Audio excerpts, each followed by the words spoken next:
আমারে ভুইলা যায়েন না প্লিজ। ভুল কইরাও যদি ভুইলা যান, আমি জানলে কষ্ট পাম। জীবনে কত অপ্রয়োজনীয় জিনিসই তো আমরা মনে রাইখা দেই।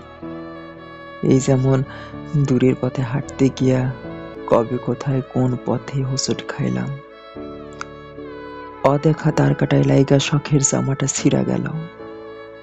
ভিড়ের ভিতর লোকাল বাসে ওঠার সময় না দেখা কেউ একজন হাতটা ধইরা টাইনা তুলল।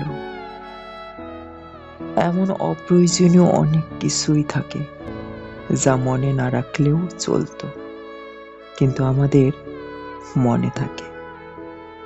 আপনি আমারে ভুইলা যায়েন না, মনের এক কোনায় রাইখা দিয়েন।